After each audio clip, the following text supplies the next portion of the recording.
Yeah, huh? Maybe I might be able to cook with a little cabbage with these. Dude, you could throw Look a at little that cabbage red, dog. What you could do is, too, you could throw meat in here. Throw meat on it. Like, marinate meat. Oh, I was like, I'm not going to put meat in that bottle, bro. You can throw your meat in there. I don't know if it'll fit, bro, but that's a personal preference. That'll be a concern. Yeah, no way your lady's so mad.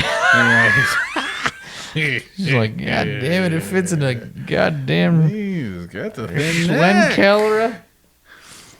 What did you say earlier? The worth is in the girth. The worth is in the girth. That small boy is drunk. I'm drunk. D-R-U-N-K. There's only one beer left. I drank the vodka. I was intoxicated. I drank all of those days in excess. What you drink, dude? White Russian, thanks. Welcome to the Local Drunks Podcast with your hosts, Daniel and Saul.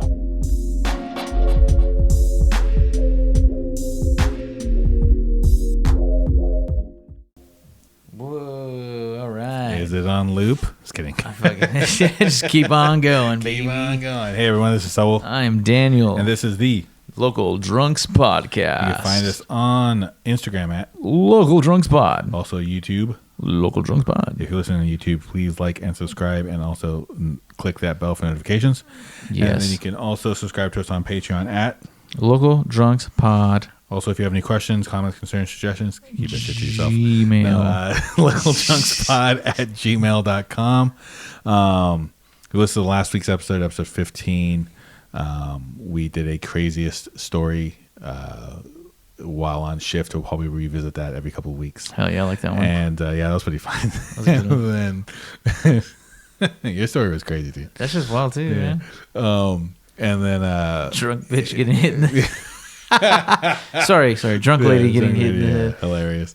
But yeah, if you guys have any of those, feel free to email them to us, and hopefully by now we'll figure out how to do an online voicemail, and you can call and that is sick. Your craziest story too, and we can talk about it. Today we're going to do a quick little rundown of some news. Those news articles are: number one, a beloved California eatery crowned best seafood restaurant in the state. Bam. And then also Oakland was named best food city by Condé Nast Traveler magazine. Really? Yeah. We'll talk about that in a few. That's going to be pretty light. We're going to do a quick overview of where we ate as well, and then we're going to jump into a topic of the day. Is actually, we do have a topic. It's going to be smoked beers. Smoked beers. You hit me up like a couple weeks ago about them, right? Yes. And you're like, have you ever had smoked beers or something like that? And I'm like, oh yeah, is it this, and this? And you're like, oh shit, I have no idea if that's how you spell it, but yes, that's probably it. How do you say this? Yeah. And I was like, oh dude, yeah, we could talk about smoked beers, bro. Aecht. How do you say? Shlenkerla. Shlenkerla Räuschbier. Yeah, and then the Aecht, which is going to be their Dopplebock. Dopplebock. And then they also have a lager beer, which is going to be an unfiltered. Hell yeah. Sip through these bad boys and then do a little news too. Sheesh. Yeah. So the first one we're going to actually drink is going to be. So what is Räusch beer to start? Räusch beer is going to be a traditional Bamberg style beer using malted barley that's dried over an open flame, usually in like smoke kilns. And what happens is that smoke stays with the malt and it becomes like a smoked malt. So most people are familiar with smoked malts through like scotches and everything, because like peat malts, peat malt smoke, or peat smoke that gets attached to these malts. James is probably rolling his eyes right now, and that's where you get the smokiness flavor from. So these are traditional styles of beer, that kind of fell away in a lot of different places other than Bamberg, because that's kind of their call to fame, is like a smoked malt, having a smoked malt. Where's Bamberg? It's in Germany. Okay. And in the late 18th century, 19th century, hot air kilns became very popular with drying out malt or wet malt. So they didn't need to smoke it. So it would apply the heat without applying that smoke. So that's why a lot of beers ended up cleaning up and not having that smoky flavor to it. If I drink a beer back in the day when it first was beer, these is what they be tasting like? Probably a smoked, yeah. They'd probably be a little smoky because of that. They had to dry out those. They're using wood to stop the malt instead of a kiln, like an electric oven. Exactly. Interesting. So these are the OG beers. These are original beers. Kind of like OG beers, yeah. And this is the first one? So one of the. Classic. These guys were a brew pub or a brewery that also had a drinking house as well. Cool. That's a lot of places. Drink me ale. That's how kind of a lot of places in Germany are in general. It's either like you're in a castle that used to be ran by monks that you brewed beer like. How did monks get the rights to brew? It's just something they did, man. It's just There's a bunch of dudes just sitting around. Like, what else are we gonna do? Like, we're Scratching nuts we're and gonna, fucking itching butts. we're gonna study scripture and make booze. Hell yeah. Because they did it like all over, and that's a lot of. I bet you those motherfuckers were bored. Yeah, that's probably what it is. Yeah. It's like, okay, what did we do? Like, can't jerk off. Yeah, not again. It's been 14 times. Yeah, seriously, about to fall off. I need something else to get me through this semi-charm kind of life. But yeah, so baby. So these guys were a brew pub that stuck with this style. Them and another one. These guys being as well. Shlenkerla. So Shlenkerla is actually like a brew pub that would actually make their own beer, and then they would store their own beer, and then they would just sell it. Sick. So yeah, so the first one we're gonna do is going to be their lager beer. Their Helles lager beer is gonna be a pale lager. Pale lager. Oh yeah, I like me a pale lager. Oh yeah, I had them with Dallo the other day. It's pretty delicious. Put it on Tinder looking for a pale lager. Tell the lady. Looking for a pale lager. Damn, look at that bad boy. Lager, I hardly know her. Oof, that looks good. That's for Eric. And then I know Eric should be here. He's taking German classes and shit. He's not even drinking Bamberg beers. Not even drinking Bamberg beer, bro. Reusch beers. That's my smell. That's a little smoky, a little jerky going on there. Oh yeah. Okay, now that I can drink. It's almost tastes a little corny, like a little tortilla chippy. Yeah, like toasted corn. Yeah. That's super. Compared to the other ones, I've never had this one from them before. They make like 8 to 10 different types of beers. They make like a smoked wheat beer. They make like all these different types of beers. I can't have that. I'm gluten free. Beers. He just deep throated the flour tortilla earlier. He was did I. Like, yeah, he was. Straight. Just sit down with my wheated bourbon and my fucking wheat beer. Yeah, your bolognese. That was good, dude. I want some more. That was actually really good. Yeah, but usually I forgot to mention an important thing as well. They would use beechwood logs when they smoked these as well, so it has like a beechwoody flavor. What's a beechwood flavor? I don't know, man. Like it's like sandalwoody, probably warm baking spice. Probably baking spices, I want to say. Bamberg malt, beechwood, and alderwood. Let's do something. There's actually a brewery called Beechwood Brewing down in, but it's spelled with an A, I want to say. Like down Santa in Orange Cruz. County, I think. Oh Orange hell yeah, County. bro! That's the place for it right there, bro. We're fucking Beechwood Brewery, dude. Fucking chill out the bay, drink some beers, scratch nuts, itch butts, bro. 18th century is when the hot. Oh, Beechwood. Well, they do Beechwood aging. Oh, that's gonna cast. It tastes like green apples, fresh pumpkin, latex paint. And, oh no! Either it tastes like green apples and fresh pumpkin, or if it's bad, it'll taste like latex paint and diacetyl, which is like a buttery flavor. Good God, that's a really fucked up version of that. Diacetyl is just a fucking horrible thing that happens to beer if you don't store it properly, or something you don't clean your is it a bacterial equipment infection? Properly. Yeah, like a botrytis. Yeah, and it kind of it makes your beer just taste really off. Not botrytis, sorry. But buttered popcorn is like a classic, like it's like big shards. Yeah, there's like no, not that. Just like the taste of it is like, oh, this tastes kind of popcorny and buttery. That's like a classic.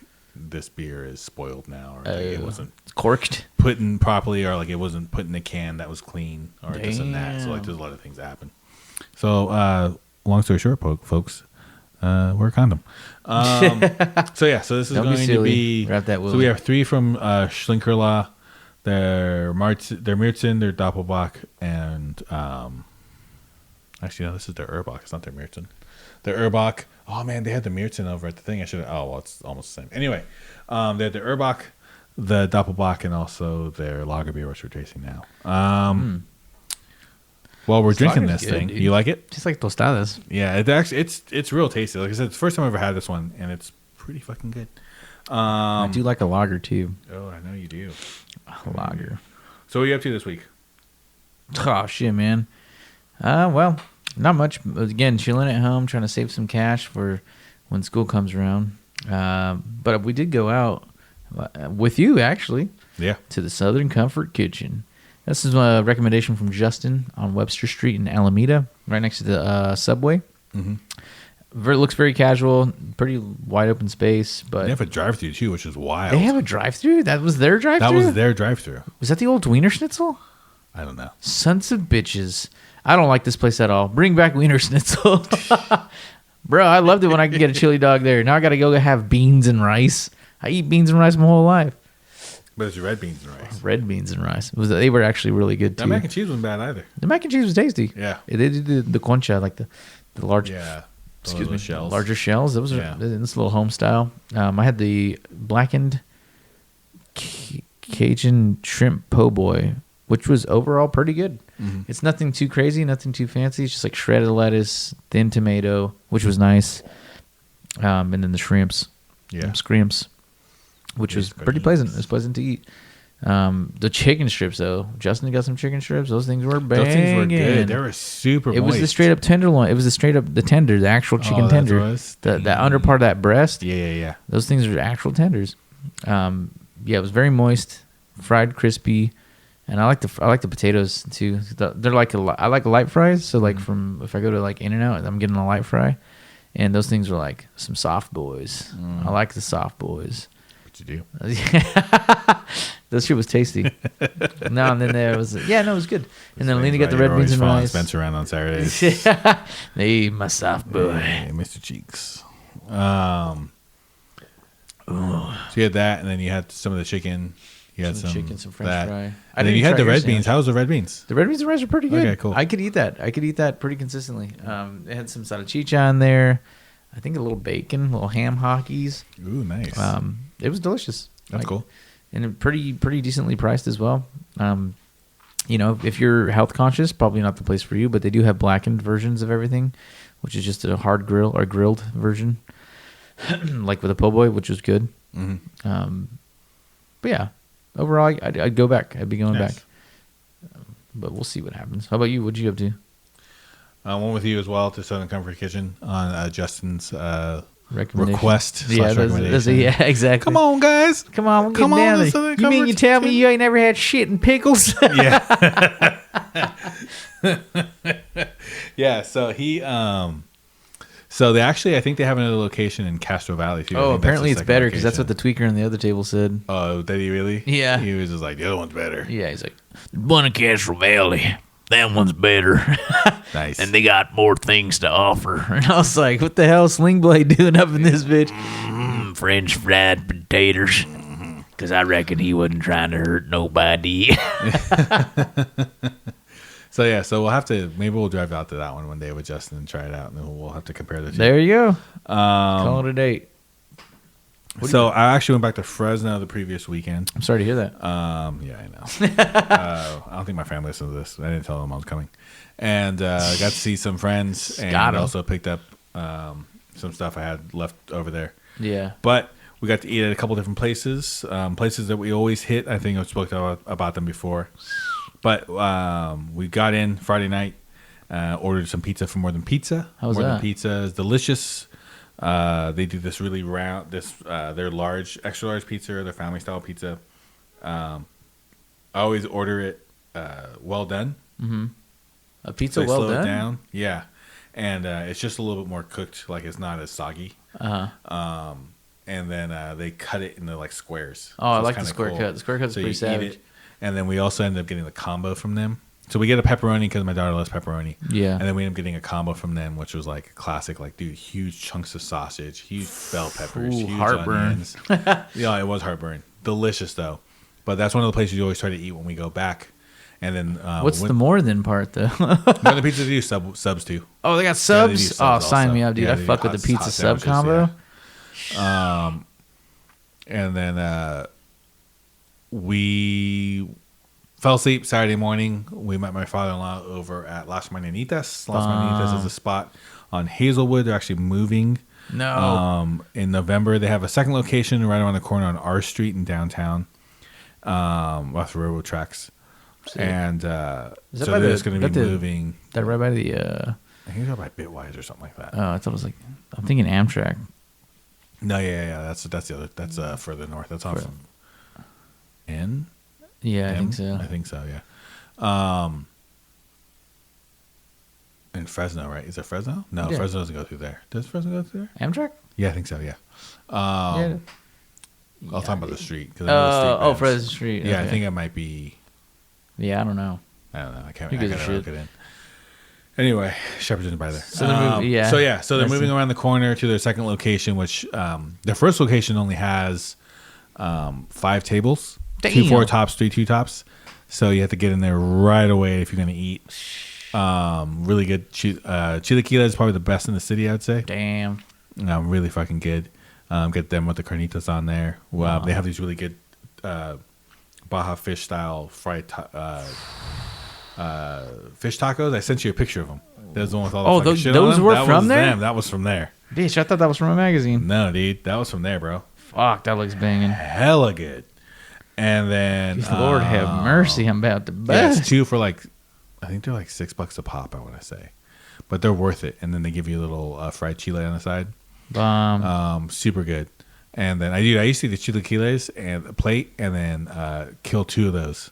Dude, those things In my look larger fucking days, they were hella good. fire, dude. But yeah, they said this in the middle of December 15th. I think they're gonna close that location and move over to their other location, just because they said they could seat 150 people. Damn. So they're like, yeah, I was like, yeah, this place is too small, but it's a great spot. They've been there for like 6-7 years. We started going in there really early after they opened.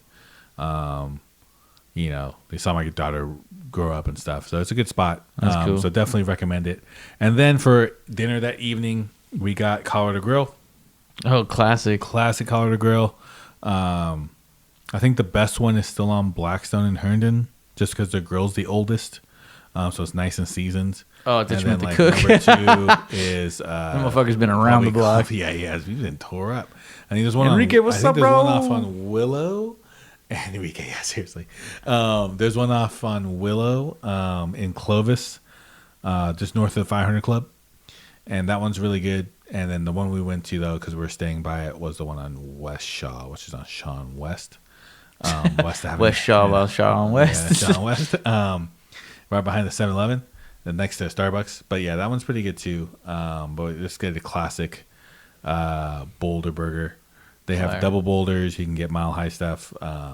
If you call the day before, you can be like, hey, I need like a What language are you 19 speaking right now, dog? 19 patty burger. get Yeah, a- let me get a they have a double big boulder. burger, which is I think 1/3 of a pound. No, we already went over that. And I think their double is Damn you, A&W. 2/3 of a pound, or like a half. It's either a half pound or 2/3 of a pound. I can't remember. And you get a double boulder, which is a pound, or if you want, you can call them and be like, "Hey, I need like a 6 patty burger or a 10 patty Good burger." God, I need heart They used disease. to have, like, yeah, I think the biggest one they ever did. Hey, fam, fuck up my HDLs, Yeah. my LDLs. They did like a Yosemite burger, which is like, it was like a 10-inch patty or something like that. And they did like 3 of them stacked up. They do these. They kind of got popular from these challenge burgers, and then also my family has been going to Colorado Grill for a long time, and because they used to do the original location, they used to do car shows, classic car shows, and like we're car enthusiasts. So You say that with such how do I say it? it's an expensive hobby. Yeah, But yeah, we're car enthusiasm. enthusiasts, so they would always drag us to all these shows. This is my Dude, we've been- 1979 Toyota Corolla. Yeah, this is my Pinto. My Ford My Ford Pinto post exploding. And then in a little bit more local where we're at, since we cover all aspects of the state, John, we are looking at Fremont. I live in Fremont, but there's this place called Fresh Donuts and Bagel.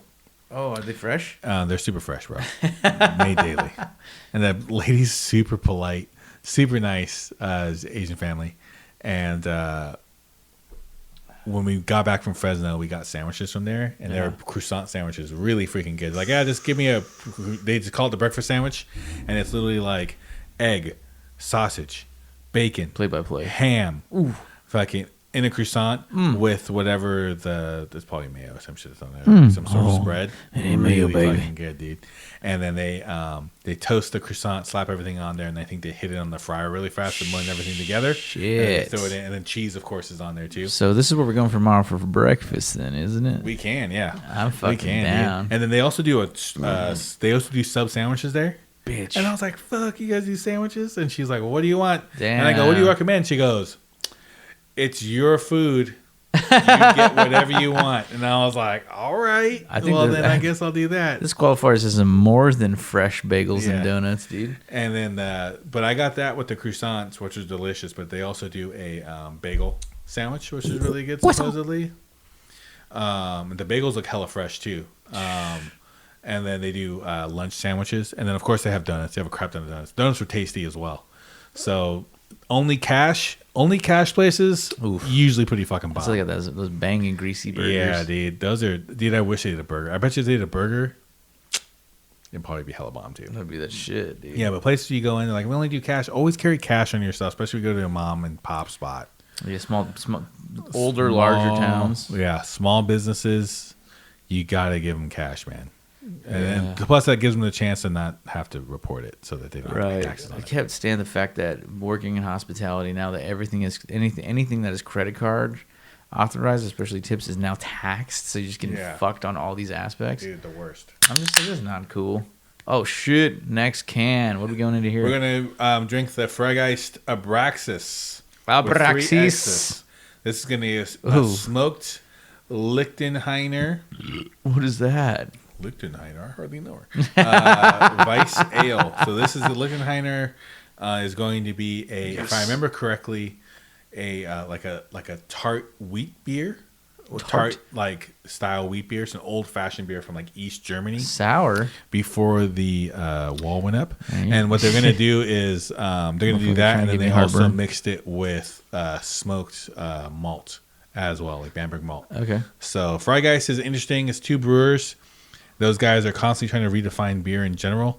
They make a lot of good beer. There's actually a guy locally. Ooh, it's going to give me heartburn. Yeah. I'll drink the rest of it. Okay. Called Altbrau. We've talked about him before. And he's done some beers with Freigeist. He's gone over to... It almost got like a little olive brininess. Oh, yeah? Yeah. But yeah, it's a guy named Tim Decker. I always forget Tim's name for a second, and then I know that Wes is literally screaming into his radio. They'll be like, Tim Decker! Tim works for a local malt house in the area called Admiral Maltings. He's the rep in Sacramento. He was a maltster for a while, and then is still brewing. But what it is that he is doing... Interesting. He does a lot of collaborations with breweries. And Freigeist is one of those collaborators that he does. And Freigeist is one of those guys, they just kind of just bend the rules on brewing. And it's really, they make really good stuff. I completely forgot about Abraxxxas. I was talking to everybody about smoked beer earlier today at work. Uh-huh. And I completely forgot about Abraxxxas. But Dave was able to stop by this place called Craft in Alameda. And he goes, hey, they have... smoked beers there, and I go, cool. Let me go over there, dude. It's so hard to find these things. And I went. Not everyone carries them. If anyone carries anything, it's going to be Shlenkerla. Just because they're Shlenkerla, just because everyone knows those guys as the smoked beer places. That's what I was telling him. I was like, yeah, I've been having some trouble because all I find is like Shlenkerlas, and I just can't really find anything. And then of course, the local guy came out with their yearly release in Manzanita, which we'll be drinking next. Nice. And but yeah. Interesting. I went to Berkeley Bowl. They had 0 Reusch beers. So is every Reusch beer a version of this, or are all these different styles of Reusch beers? Because they're all. It's pretty much the traditional way is going to be using Bamberg malt. So there's different variations. Okay. So this would be just a variation of just a smoked beer. Or just like what a smoked beer is, but it technically isn't a like a lager or a bock, which is like a traditional use. Okay. But you can use smoked malt for anything. You can smoke wheat malt, make smoked wheat beer, stuff like that. But usually what we're used to drinking is like lagers and bocks in America when they're smoked. So this is going to be a smoked wheat beer, but it also has some of that sour from it. I like it though. It drinks like almost like having that open fermentation. If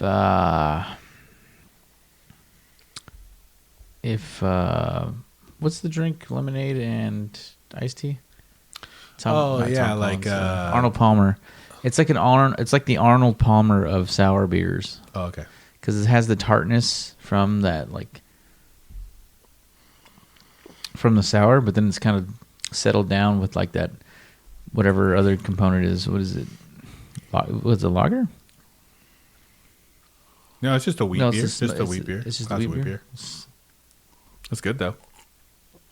But it's toned down. As It's opposed to like an sour. almanac sour. It's like a nice. It's not ripping my mouth with acidity like a lot of them do. Yeah, it's kind of like you ever had like Gosas and stuff, like those salty sour beers, like a classic, and they're tart, but they're not over. Like it's not cutting your tongue. It's not making your cheeks pucker. Yeah, it's tart like on your tongue, and it doesn't make my teeth feel still weird. Very full bodied, like full flavored. Yeah, it's got a lot going on here. I guess it's sour and complex. Yeah, but Sebastian Sauer is the guy I think who is primarily brewing. He's a co-founder for that one, and they call themselves I was told that this word is derogatory, but I was told that they are a gypsy brewery. Just because they kind of float around and brew at other people's breweries. That's kind of what a gypsy. Shlenkerla is a gypsy brewery. It's like probably the most popular gypsy brewery because they'll like brew at other people's breweries and then set up like tap rooms and everything. They closed the one in San Francisco. I think they closed one in downtown LA, so it's which like a was pop the up one I'd been to. So would you call a pop up a gypsy restaurant?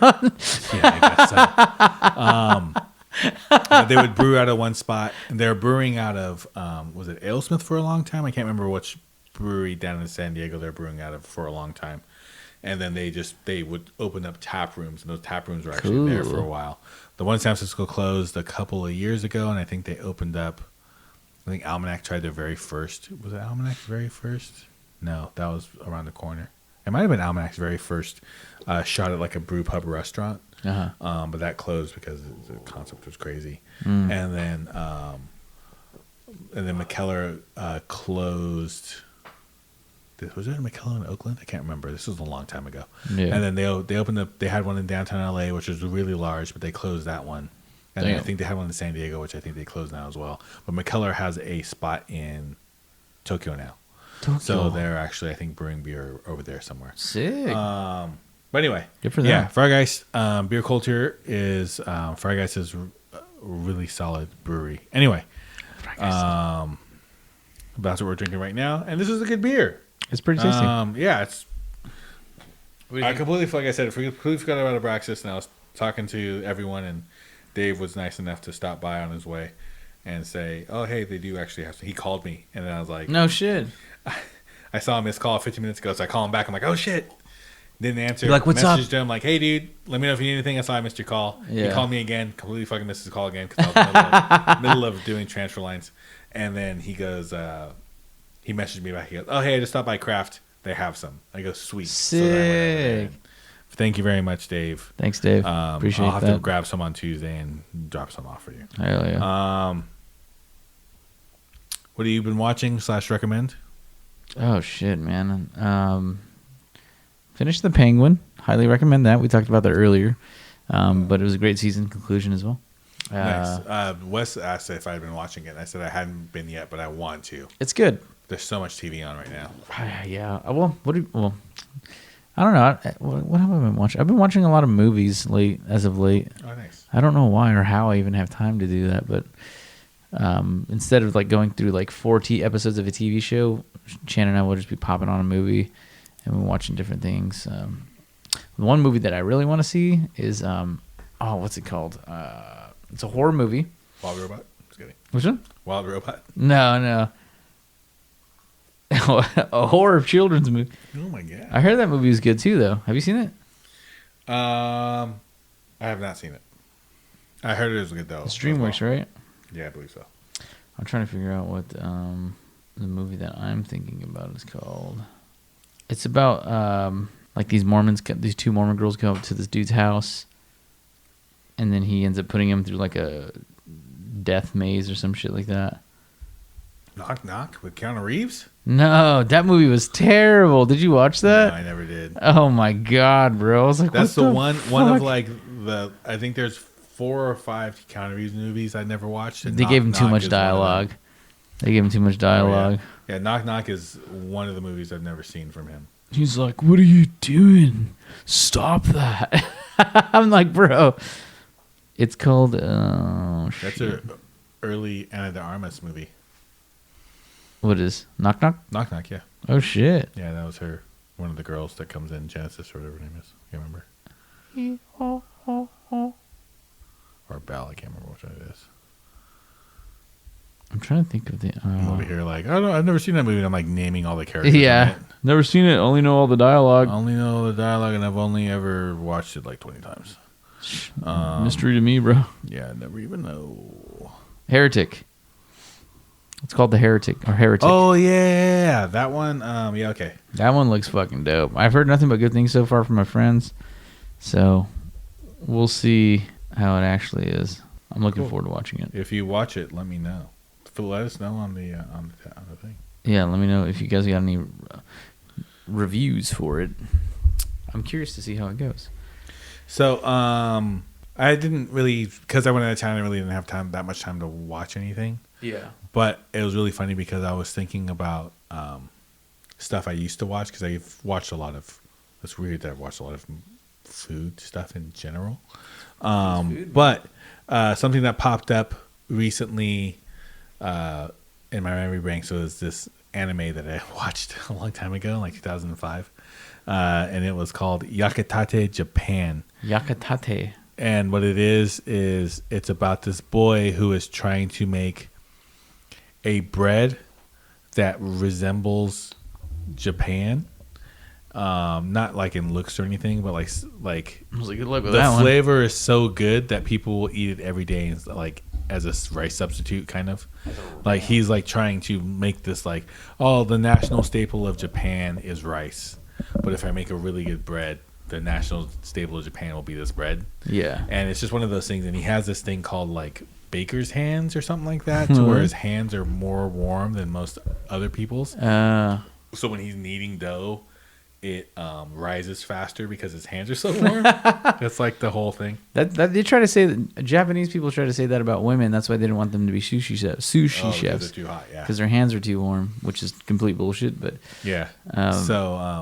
But that's definitely one of those proofing bread with his hands, proofing bro. breads. Yeah, while he's kneading it, it like proofs. Yeah, that's how it works. Anyway, but that's not his real superpower. His real superpower is his ability to create new things. Oh, That being said, that was his tentacle penis. it was kind of just funny. Yes, it was actually all 9 of them. You were just watching hentai the whole time. Yeah, all 9 of them. Yake splate. Japan, you know what I mean? Just splatting all over the place. But just lost our it's kind 3 of a fun- viewers. like if you're looking at something that like you want to get your kids into anime, and it does make you kind of hungry. Yeah. Like he makes a lot of French style breads, and I'm just like, fuck, dude, I could go for some croissants right now. So it's strictly bakery. All baking, yeah, it's a baking anime. I do like that. He ends up going to like France and like learning how to cook like bacon France. And then he like he joins this like baking competition. It's like super fucking crazy. What platform is it on? It's probably on Crunchyroll or some shit like that. I watched this when it was first released like a long time ago.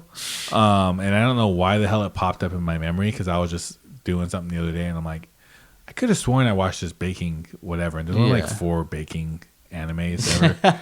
And I'm like, oh, it's this one. And I just ran a quick summary. I'm like, oh yeah, it is that one.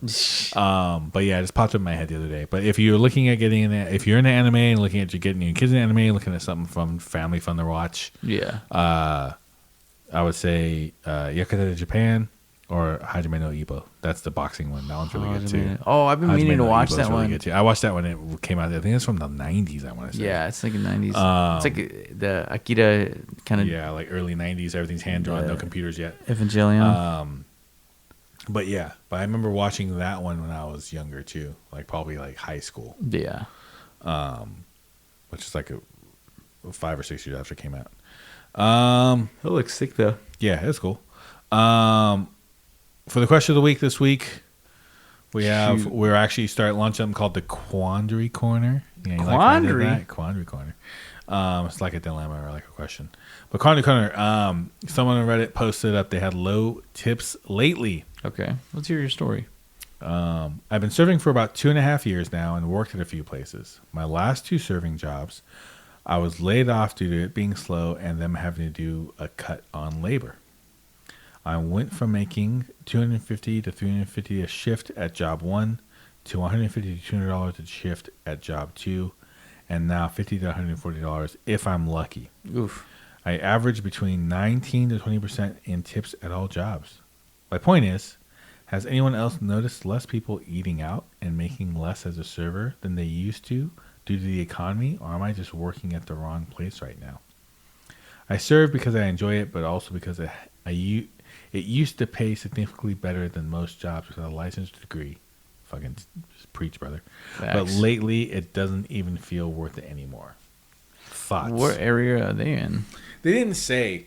That's a big difference. I think it was a part of the Bay Area, like Reddit. 250 to 350, yeah. But, sorry, I'm stretching right now. No, you're good. But, it was kind of popped up, and now it's kind of like, huh. But I was like, I wonder what cooks would say about that. I mean, location. Fucking, god damn. That question gets you stressed, my G? This motherfucker just drank a whole glass of beer. We got a lot of beer. Damn, just pounding sours back here. 250 to 350 is usually what I would make. I guess I would make that in fine dining, you know? Yeah. So it might just be where they're working at. It could be. I mean, that's a pretty big variance, though. 50 to 140. That's from career money to casual money. Yeah, like that's like I work a couple days on the weekends, and that's what I make, and this helps me like buy cocaine. Yeah, that's especially the 350. That's when you're making money like that. I think the most I made in one day was like $800, and that was with tips counted in credit cards and taxed. Damn. Yeah, I mean I was at the career, you know, I was at the pinnacle, so it was a career money. It was 6 figures if you worked full time, 6 figures plus.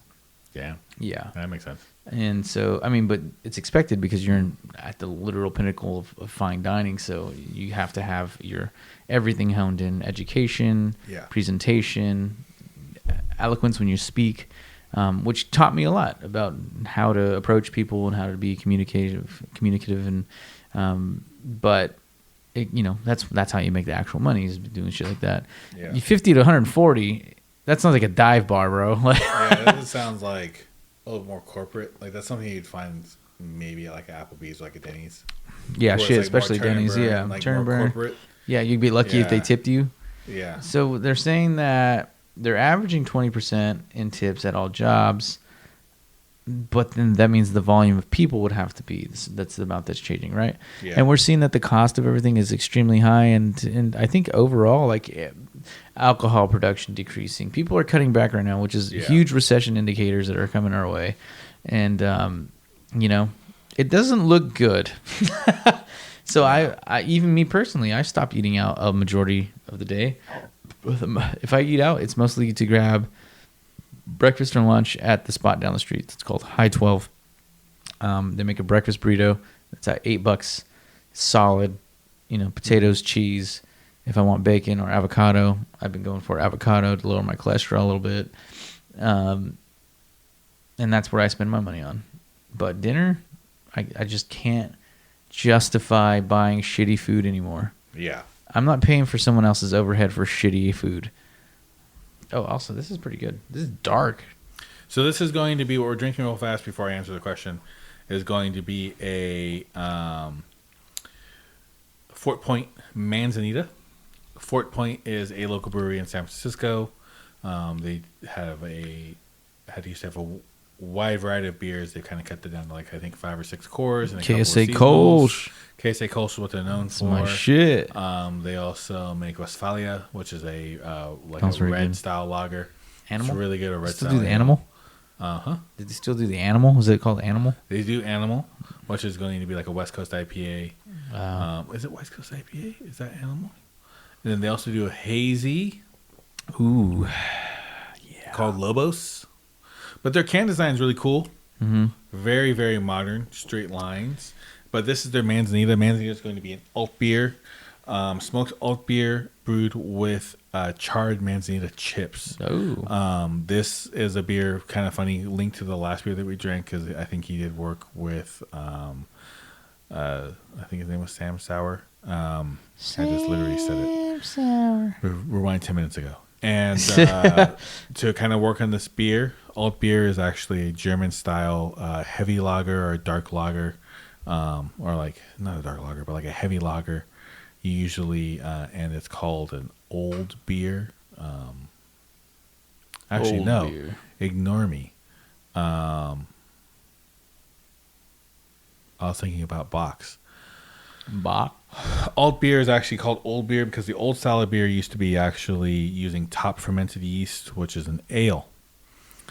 Ale. A lot of people started switching over, and a lot of people don't make it in the old style.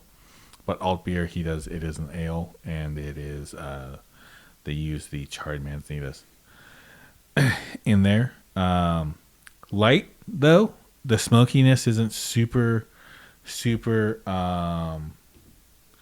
heavy on you. You know what I mean?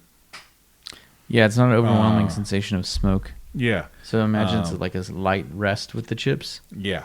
I have to talk to Mike about. Mike is their brewmaster. I have to talk to him about his process and exactly how he gets Bring into him it. on, bro. Let's do it. He'd be down. He's a very interesting guy. Plays bass for like a rock band. He's like a super cool dude. It was really funny because this company originally started off as Mill Valley Beer Works up in the North Bay. Oh, shit.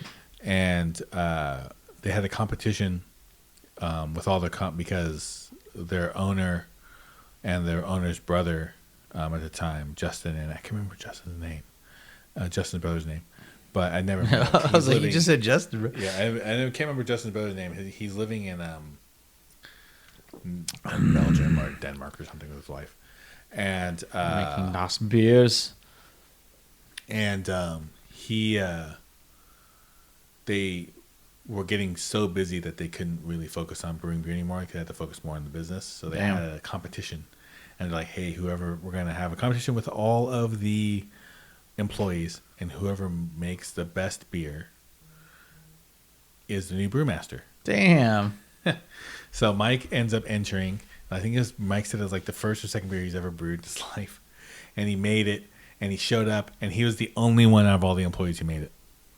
So because he was the only one, he was made brewmaster, and I go, well, that's fucking crazy. By order and of Justin's process like, of elimination. Justin's like, well, luckily we lucked out because it was actually a really good beer. But Damn. also, like, so Mike became the brewmaster. But their focus is really, Mike did like he had driven through. Or are you saying that? You saying that to Dan or whatever? Spencer. To Spencer, Mr. Cheeks. He did this like Westphalia camper trip like through Germany. Yeah. And then that really inspired him to make more European style beers. So they focused more on, hey, this beer would go really good with food. This like that. KSA is a good beer on its own. Yeah. Really great with like a burger. Yeah. Or like, even pasta. Clean, They make crisp. an Italian style Pilsner, which we talked about earlier, called Sfizio. Really good with Italian style food. There's like a Tipo Pils inspired, which is really funny because when I was there for the launch of that, a launch of this Korean rice beer that they made with San Juan. Fire. Drank a lot of those. He was like, oh yeah, like, he was doing pilot batches.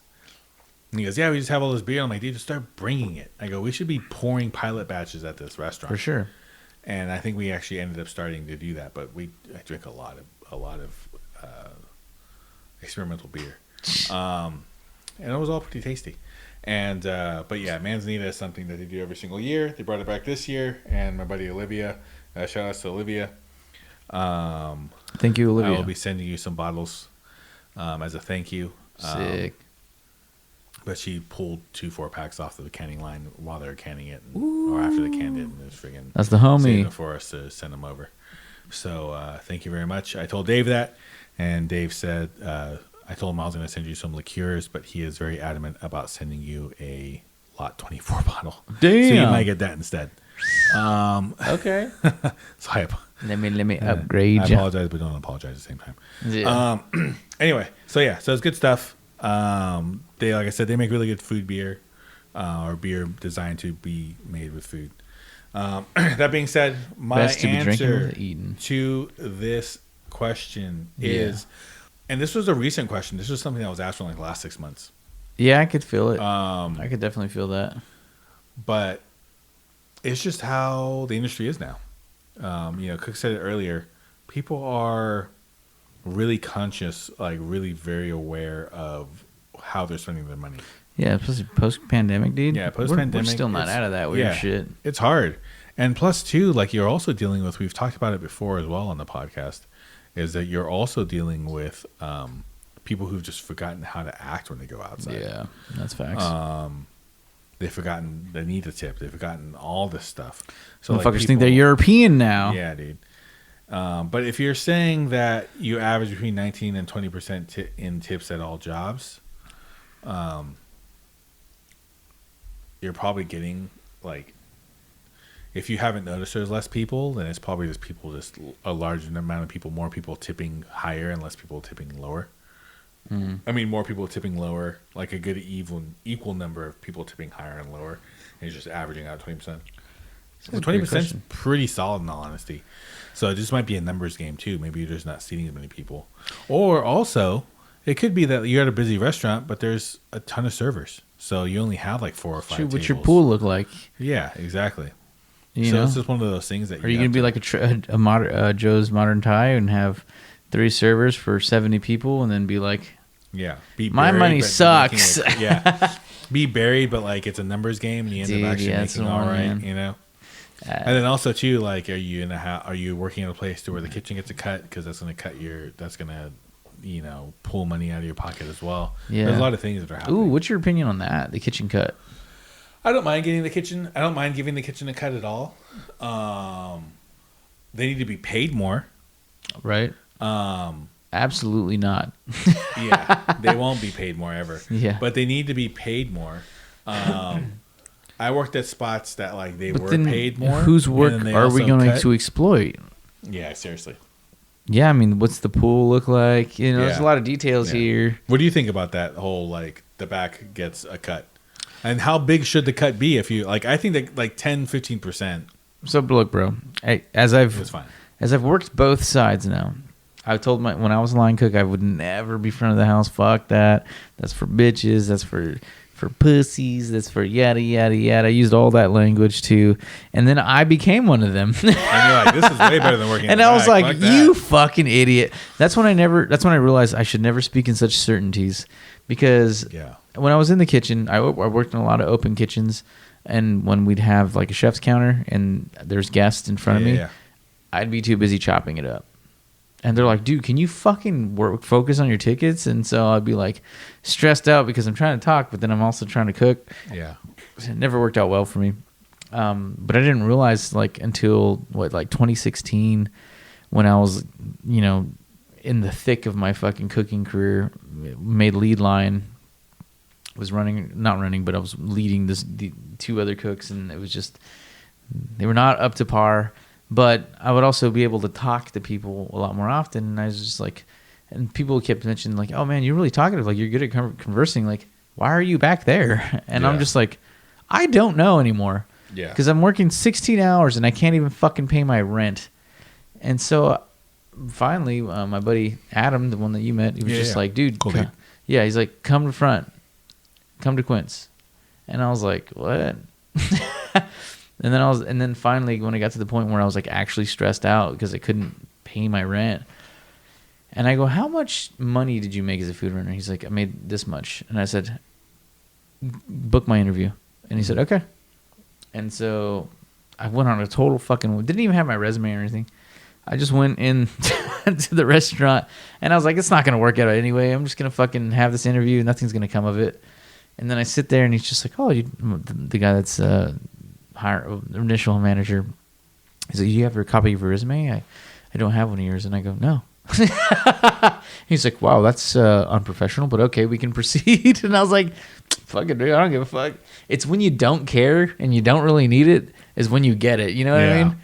It's like women in buses, like my buddy said. Yeah. Women in buses. Yeah. When you don't need it, it's when they show up. It's when they show up. When you die or need it, they never come, bro. Yeah.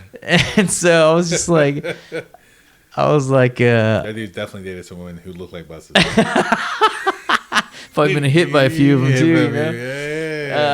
That 51A just went over his ass. Dude, it fucking the F line and the 800 fuck.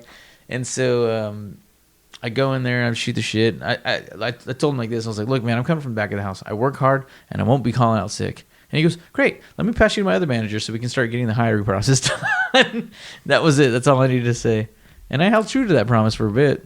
And then I realized, I was like, I can just not come in today. They can't tell me anything.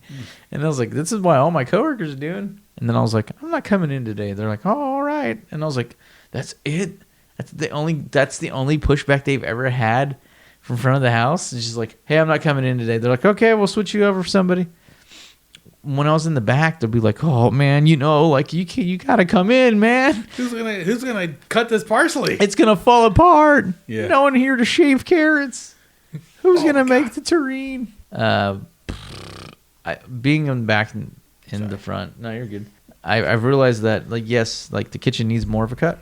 Mm-hmm. However, working with people, working with guests is a complete fucking different story. Yeah, it's very draining. It's very draining. Acting is a must for hospitality. I've become a great actor, to disguise any other emotions like that I was feeling. And that's when I was like, man, maybe I should just pursue an acting fucking career because I got really good at it. So I believe they should get a small cut. It's a classic production job though. Like instead of them getting what they should be getting paid, they're getting less and then it's getting taken from someone else because it is very difficult dealing with customers every single day. It's very draining. Yes. Emotional, mentally, physically. Mm-hmm. It doesn't really matter if you're having a bad day or not. It doesn't kind of affect your work. Exactly. You can't come into work hungover. It shows too much. Yeah. Or just like, in a tiff with your girlfriend or what, a significant other and showing up and just being all crazy because of that. Right. You can't do that shit either. So it is definitely one of those things that you're guest facing. You got to keep composure at all times. you got to just constantly be on.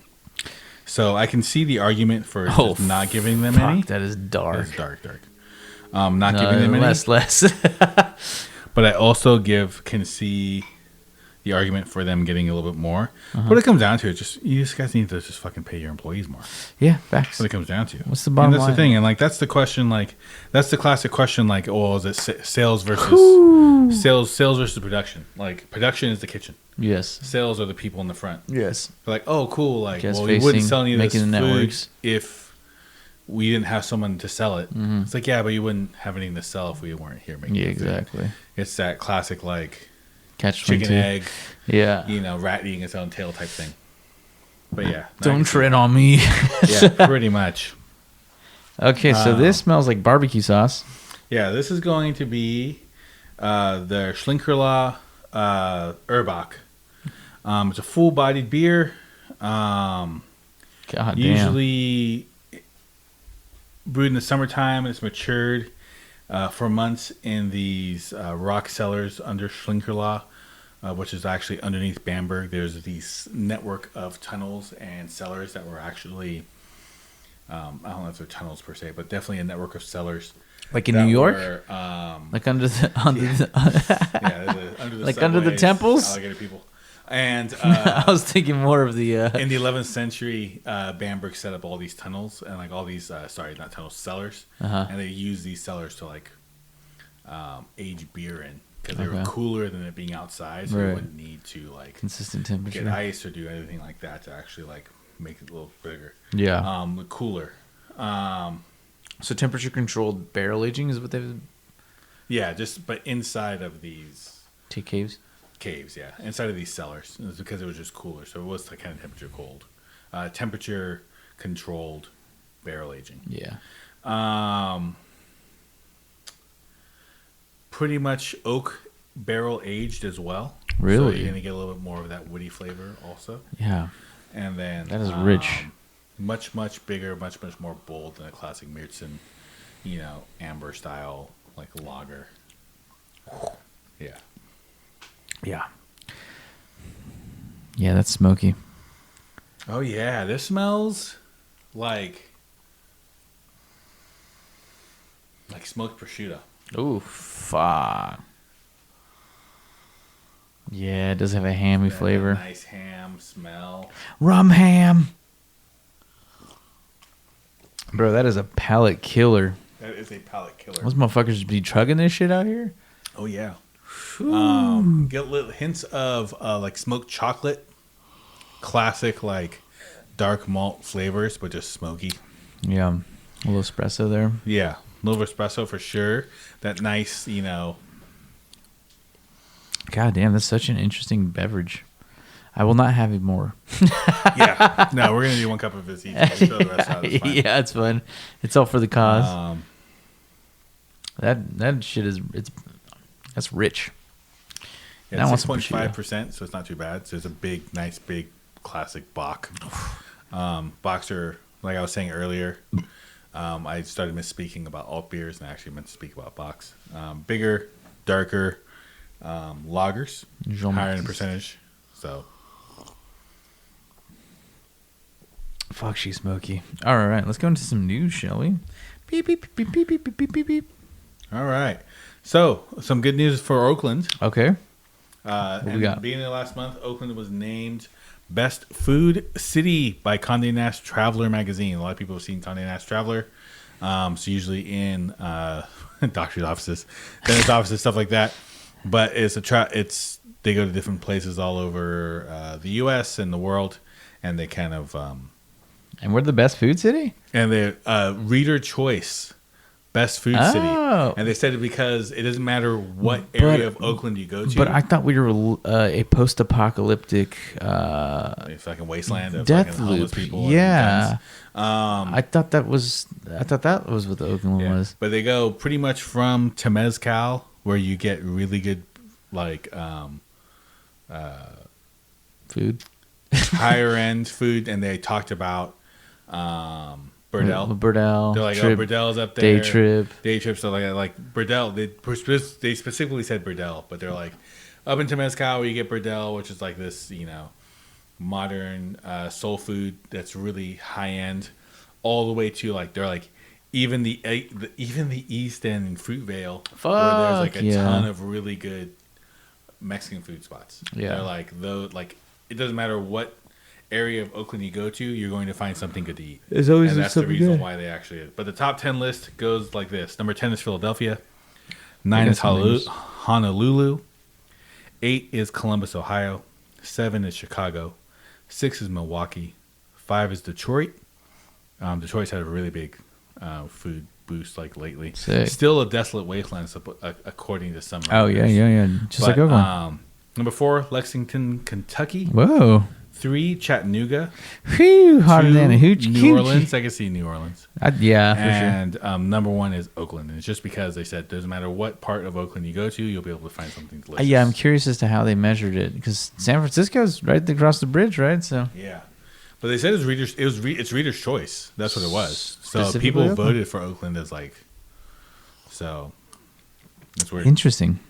I'm gonna have to go to that website. Condé Nasty. Condé Nast. Yeah, Condé Nast is going to be a publication company that has a ton of. They own just a bunch of magazines. Traveler is one of them. Okay. Some food magazines they own, stuff like that. They just own Okay. just a magazine conglomerate. Conglomerate. But they actually put their name on their Traveler because that's kind of like That's the thing. yeah. It's like the Lonely Traveler. yeah. And then I think they might own like Architectural Digest and some other ones too. Oh, they own AD. But, yeah. AD's the shit. Yeah, so I think watched they the own shorts a on ton of YouTube. Stuff. Yeah. Oh man. Okay, I'm good off this one. You want me to dump yours? Yeah, go for it. Delicious, but fuck, that's a lot. It's a, you know, it's these are like food beers. I think if we had like a nice like pastrami, and we're drinking this thing and eating the hot pastrams, the spicy mustard, that like, you know, onions, nice French roll. So this is gonna be the Dopplebock. Dopplebock. The Dopplebock. Green labeled beer. Ready to rip your palate. Dopplebock is going to be a oak smoked Dopplebock or Oak? Doublebock. Yeah. Doublebock for Christmas with a unique Girl, smoky who's note. you playing with? Bach that ass up. Fuck that ass up. The malt is kilned by an oak wood fire, unlike conventional smoked malt, which is kilned by beechwood fire. Okay, so this is just straight up fucking 8%. wood. Served, Damn. only during Christmas time. Okay. To get faded, usually, or wooden kegs as well. okay, so you're sitting in front of it. You're sitting in front of an open oak fire. You're drinking oaked beer. No, honestly, these aren't super carbonated either, so you could probably throw this in the fridge, Uh-huh. and it'll probably be fine. Yeah, huh? Maybe I might be able to cook with a little cabbage with these. Dude, you could throw Look a at little that cabbage red, in here. dog. What you could do is too, you could throw meat in here, throw meat on it, like marinate meat. Oh, I was like, I'm not gonna You put can meat throw in your that bottle, You bro. can throw your meat in there. I don't know if it'll fit, bro, but that's a personal preference. That'll be a concern. Yeah, no way your lady's so mad. Anyways. She's like, God damn it fits in a goddamn Jeez, got the thin neck. Shlenkerla. What you see earlier? The worth is in the girth. The worth is in the girth. Who did I say that to? All right, this one isn't as like a oof on the palate. Yeah. Seems a bit more subtle on the nose, I should say. Yeah. That Urbock is like a punch in the face. Or something. Yeah, it's straight up meats. It's like Arby's in that glass. They got Oh, them. yeah. It's a lot more approachable. Close to the Manzanita than the other one. The palate, though, Mm-hmm. different sensation. I can see why they're not that popular, but also I could see how these had a time and place. Yeah. Well, especially if you're eating like cheese and meat primarily. Oh, dude, some fucking heavy Cheese, fats right meat, now. and bread. Some heavy fats right now with That'd this. be what's up, dude. That'd be good, dude. Good. Beloved California eatery crowned best seafood restaurant in the state. Damn. According to a list put together by Cheapism. Oh, bro, cheapism. Here's the only thing that popped up, man. It was a slow news week. Found No, but Oyster Found Oyster's in a- Los Angeles Found Oyster's been on my list for. was praised for its scallops tostadas. Ooh. Oh yeah, I think I've heard of Found Oyster, but I never actually deep dived into it. Dude, if you look at their Instagram, and you're gonna want to go. Okay. They've won a shit ton of awards. Found so Oyster's many one of those fucking- places, though. It's like when Niku won best steakhouse. I was like super happy for them, but Yeah. like there's so many fucking good steakhouses. It's true. It's hard. It's a lot of competition. But this place, Moms. it looks special. You know what I mean? It's like, you know, you're gonna go there and pay $30 minimum for Yeah. whatever your tab is. But when if you're balling out, you know, Oh yeah. and you're gonna get like the fucking, I don't know, fucking the platters and shit like that. Shit. Yeah, that's what I'm saying, dude. It's a fantastic They have looking fucking restaurant. I've heard crab nothing but rolls? great things about them. Including from Spencer from Khadim, because he was from LA. Mhm. That fool loves this place. No, that place was bomb. All right. Yeah, that shit looks amazing. Ooh, Anchovy damn. toast. The Caesar. Ooh, is Caesar that schnitzel? what is that? Schnitzel? Oh, with radicchio and anchovy. Nice. Good God, man. Yeah, we gotta make a trip to LA. We got a place. We got a place we can stay down there. Hey, if we quick shout out, not shout out, quick Mention?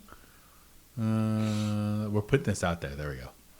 If you are coming to Quick the Bay blast. Area and you want to go drinking, Oh, localdrunkspod@gmail.com. hey, there you go. We'll either send you really good spots, or if you don't seem crazy, we'll even go out and drink it with you. Oh shit! Like it. If you're not so weird, this is good for the SEOs. Mm-hmm.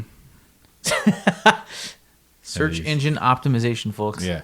It's all about it. Yeah. Hit us up, email us, even hit us up on Instagram, and we will take you to some really great bars, some good places to hang out. Don't be afraid of places. We go everywhere. I go everywhere, man. Yeah. But definitely also, yeah, we go down to San Diego. We can stay at my buddy Bill's house. We go down to LA. We can stay at my buddy Matt's house. Bro, we do a found oyster We trip. do a lot, dude. We could hit it. We could do that. We could hit a bunch of taco trucks down there too. Let me see. We'll go to La Palma, the burrito spot. Dude, we could do a bunch of spots, dude. Fuck yeah, bro. Do it. We'll go meet the Rizzler. Yeah.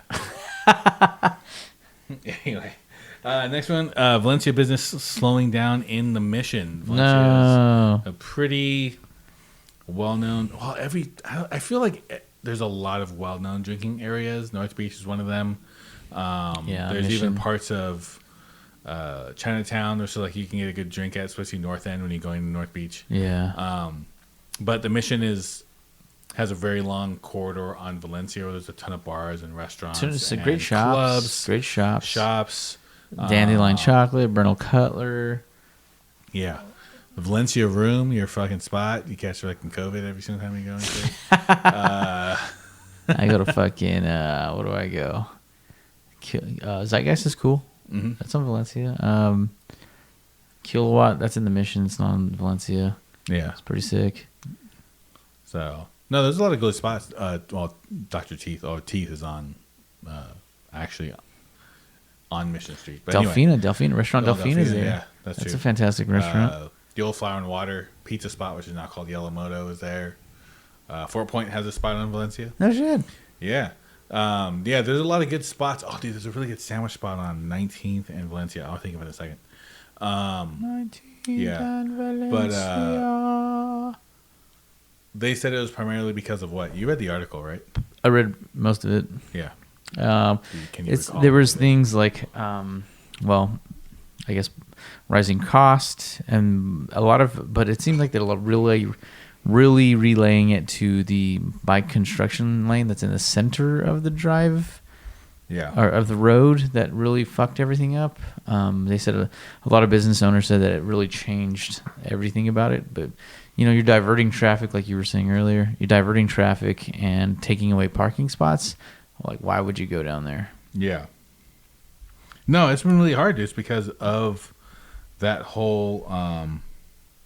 Where did I send you that at? Was it on? I think it was text. The text. Yeah, losing some parking spots, or it's losing big space to bicycles. That will throw people who drive around and actually go places off, and people have started to drive around and go to places when they were going during the pandemic, just because they didn't want to deal with public transportation. They didn't want to deal with having to mask up and be cautious that they're going to catch something. It Not is just a very gonorrhea. wide lane. Yeah, it's not gonorrhea. But also too, a lot of those bars and restaurants are the only places really open like as soon as possible post pandemic. Yeah. Regularly. And it feels like it feels like the clubs and bars were actually like raising their prices. I mean, everything because they were the only ones in the area that were open, and you just saw a lot. Like I used to walk to the BART every day at like midnight. Fuck. And it was just like less. It didn't feel as busy as it did, I think, beforehand. And then also, there was less people in the eateries and stuff like that. Yeah. And I think it's just you have to make up for cost somehow, so you just raise your prices to kind of like you sell less, but you charge more, and this is how you make up for your prices and stuff. And that's how you end up with $40 to $120 in tips. Yeah, seriously. So it's just one of those things that I think is just. That's it. Excuse me. That's it. I think it's not just it's a culmination of a bunch of different factors. It's not just the bicycle lane, but it's also people going out less, economy, people drinking less, people being more conscious about the money they spend. You don't have that.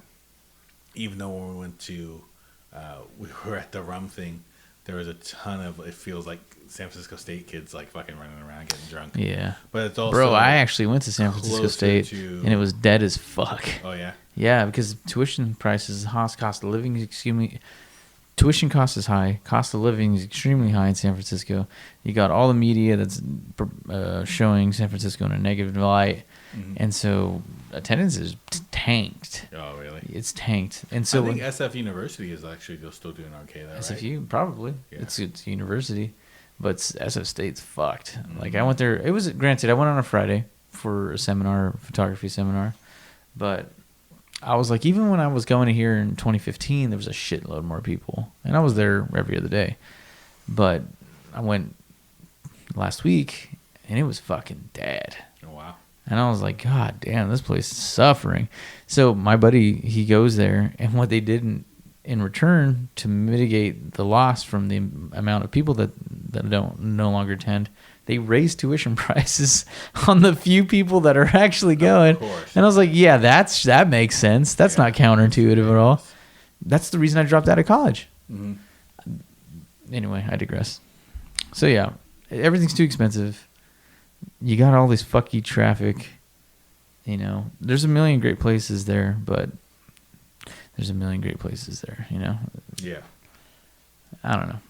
So I can understand how things have slowed down for everybody in general. But I don't know if... I think the traffic, I think the bike lane... The article, SF seems to just propose, like, it's just because of this thing. Yeah. They're constantly harping on it. But I'm like, why don't you just acknowledge it for what it is? Things cost way too fucking much right now. Yeah. And we're having record profits from corporations. Let's just view it as it is. They're fucking us. They're Yeah. taking advantage and making their money back from COVID while we get boned. Yeah. You know what I mean? And it's just like, don't fucking lie to us. And it's cool to hit one spot or two spots or three spots when you go out. When people go do that, they're only getting one drink at each spot. Yeah. And then they go home. And then they're just going to drink at home. For sure. Or they're Way going to cheaper. karaoke at home. Or they're going to do something. Way cheaper. And it's just, it is much, much less expensive than actually just a whole night out. And the thing is, too, is like that culture has changed as well to where you would go out and you'd know everybody and you would spend more on tips than you would on Right. drinks. Yeah. Like now the business needs to survive. So I don't know if handing out free drinks is one of those things that people do anymore. Plus, too, like there's so many places that you can go in San Francisco. It's hard to become a regular without, you know, if you want to try, without proximity. If you want, especially if you want to try a bunch of different spots. So, a place like Fresno is a lot easier because there's only so many drinking districts, so you can become a regular really fast. You go to your local hole, watering hole. And one of those pleasure things hole. too, like every single spot kind of was a drinking area. I feel like, but post-pandemic, traveling around the city, the only places that were dedicated still going out spots was Valencia. But less people go out now, and now more of the cities open up. So now it's pulling people from Valencia to North Beach, to Chinatown, to Embark. Like people are going to Embarcadero, going to nicer spots, and like maybe buying one cocktail for $18, and then maybe getting an appetizer with I a could friend, see and that. then leaving. I could definitely see So that. it's just one of those things that, and then also too, there's a whole new area, Mission Bay, all those places that like have a ton of tech money in there, and they've built new restaurants and new bars and How all does these that other look things. these days? Have you been And around there yet? I haven't been around there in a long time. I wonder what that looks like now. We'll have to do an SF trip again, and we'll just have to take pictures. But That's a good point.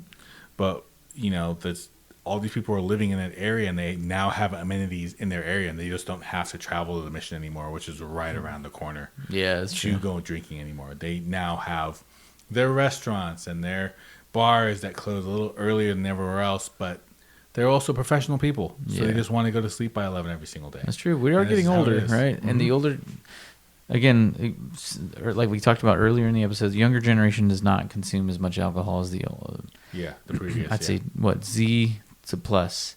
That's where the alcohol continues. And as we get older, we don't go out as much, you know. And then they're not making any money. They're not going to go out as much.